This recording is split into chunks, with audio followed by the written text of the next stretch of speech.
Hello electricians, இந்த வீடியோவில் நம்ம எதை பற்றி பார்க்க போகிறோம் அப்படின்னு கேட்டிங்கன்னா மோட்டர். இந்த மோட்டர் எப்படி இயங்குது, இந்த மோட்டரில் என்னெல்லாம் இருக்குது, இந்த மோட்டர் எங்கெல்லாம் யூஸ் ஆகுது அப்படிங்கிறத மொத்தமாக இந்த வீடியோவில் பார்க்க போகிறோம். மோட்டருங்கிறது எல்லா மிஷினுக்குமான அடிப்படை. ஸோ இந்த மோட்டர் கிளாஸை ரொம்ப கவனமாக பாருங்கள்.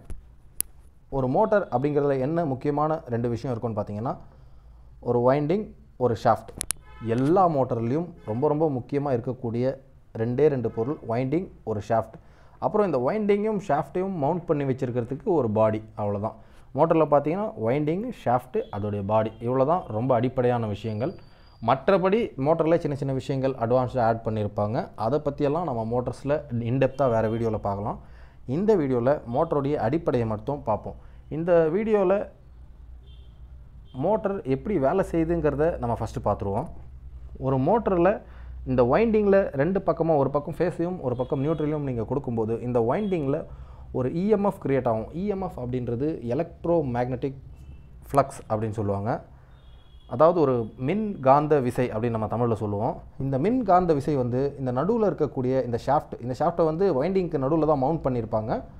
இந்த நடுவில் இருக்கக்கூடிய ஷாஃப்ட்டை வந்து சும்மா இருக்க விடாது, அதை சுத்த வைக்கும். இந்த மின்காந்த விசை எந்த திசையில் கொடுக்கப்படுதோ அந்த திசையில் இது சுற்றும். இதே நீங்கள் அப்படியே மாற்றி கொடுத்தீங்கன்னா இது அப்படியே ஆப்போசிட்டில் சுற்றும். அதை பற்றி நம்ம ஃப்யூச்சரில் பெருசாக ஒரு வீடியோவாக பார்ப்போம். முதல்ல இந்த மின்காந்த விசை கொடுத்தா இது சுற்றுது அப்படிங்கிறத உங்களுக்கு ஈஸியாக எக்ஸ்பிளைன் பண்ணோன்னா, இப்போ ஒரு ஆள் சும்மா உட்காந்துட்டு இருக்காருன்னு வைங்க. நீங்கள் ஒரு கம்பியை பழுக்க காய்ச்சி எடுத்துகிட்டு போய் அவர் மேலே சூடு வச்சிங்கன்னா அவர் எந்திரிச்சு ஓடுவார் இல்லையா?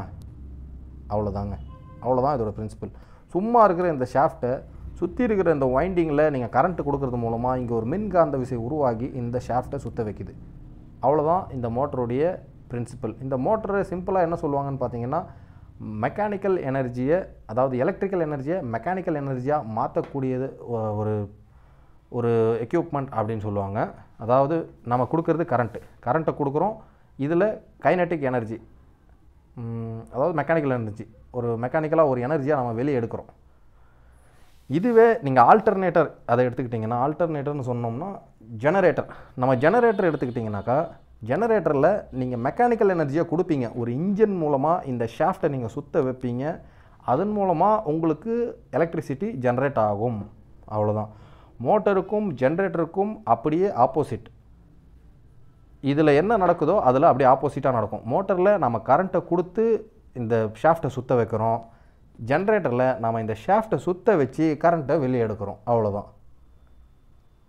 சில மோட்டர்ஸில் பார்த்தீங்கன்னா, நீங்கள் இந்த வைண்டிங் வந்து உங்களுக்கு ஸ்டேட்டராக இருக்கும், ஷாஃப்ட் வந்து ரோட்டராக இருக்கும். ரோட்டர் அப்படின்னா என்னன்றது நான் முதல்ல உங்களுக்கு சொல்லிடுறேன். ஸ்டேட்டர் அப்படின்னா ஒரு சுத்தாமல் மூமெண்ட் இல்லாமல் நிற்கக்கூடிய ஒரு பொருளுக்கு தான் ஸ்டேட்டர் அப்படின்னு பேர். ரோட்டர் அப்படிங்கிறது பார்த்திங்கன்னா மூமெண்ட் ஆகக்கூடிய ஒரு பொருளுக்கு தான் ரோட்டர் அப்படிங்கிறது பேர். சில மோட்டர்ஸில் பார்த்தீங்கன்னா இந்த பல மோட்டர்ஸில் வைண்டிங் ஸ்டேட்டராக தான் இருக்கும். ஒரு சில மோட்டர்ஸில் மட்டும் வைண்டிங் ரோட்டராக இருக்கும், ஷாஃப்ட் வந்து ஸ்டேட்டராக இருக்கும். நீங்கள் ஷாஃப்ட் ஸ்டேட்டராக இருந்து வைண்டிங் ரோட்டராக இருக்கிற ஒரு மோட்டருக்கு நல்ல எக்ஸாம்பிள் அப்படின்னு பார்த்தீங்கன்னா ஃபேன். நம்ம சீலிங் ஃபேன் இருக்குது இல்லைங்களா? சீலிங் ஃபேன்லலாம் பார்த்தீங்கன்னா வைண்டிங் வந்து சுத்தம். நடுவில் இருக்கிற ஷாஃப்ட் வந்து நம்ம இதில் மவுண்ட் பண்ணியிருப்போம், சீலிங்கில் மவுண்ட் பண்ணிகிட்ருப்போம். ஸோ ஷாஃப்ட் வந்து உங்களுக்கு ஸ்டேட்டராக இருக்கும், ஷாஃப்ட் சுற்றாது. வைண்டிங் தான் சுத்தம், வைண்டிங் ரோட்டராக இருக்கும். நீங்கள் மற்ற மோட்டர்ஸ்லாம் பார்த்தீங்கன்னா வைண்டிங் வந்து ஸ்டேட்டராக இருக்கும், ஷாஃப்ட் ரோட்டராக இருக்கும். இதில் இன்னும் பெரிய அளவில் இன்டெப்த்தாக நம்ம போக வேண்டாம். சிம்பிளாக மோட்டரோட பிரின்சிபல்னால் என்னன்றதை மட்டும் பார்த்துட்டு வீடியோவை முடிச்சிக்கலாம். ஒரு கண்டக்டரில் நீங்கள் ஃபேஸையும் நியூட்ரலையும் கொடுக்கறது மூலமாக, ஒரு வைண்டிங்கில் ஃபேஸையும் நியூட்ரலையும் கொடுக்கறது மூலமாக நடுவில் இஎம்எஃப் க்ரியேட் ஆகுது, எலக்ட்ரோ மேக்னெட்டிக் ஃப்ளக்ஸ், மின்காந்த விசை க்ரியேட் ஆகுது. அந்த மின்காந்த விசை அது நடுவில் வைக்கப்பட்டிருக்கிற அந்த ராடை வந்து சுற்ற வைக்குது. இவ்வளோ தான் மோட்டருடைய பிரின்சிபல். இன்னும் இன்டெப்த்தாக நம்ம அடுத்து வரக்கூடிய வீடியோக்களில் பார்ப்போம். மோட்டரை பற்றி வீடியோ வேணுமா, ஜென்ரேட்டரை பற்றி வீடியோ வேணுமான்னு சொல்லுங்கள்.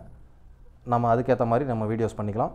இந்த வீடியோவில் நான் மோட்டரை பற்றி எதாவது மிஸ் பண்ணியிருந்தால் எனக்கு கமெண்ட்டில் சொல்லுங்கள். இல்லை நான் எதாவது தப்பாக சொல்லியிருந்தாலும் சொல்லுங்கள். நம்ம திருத்திக்கிறதுக்கும் அது ஒரு ஆப்ஷனாக அமையும். தேங்க்யூ.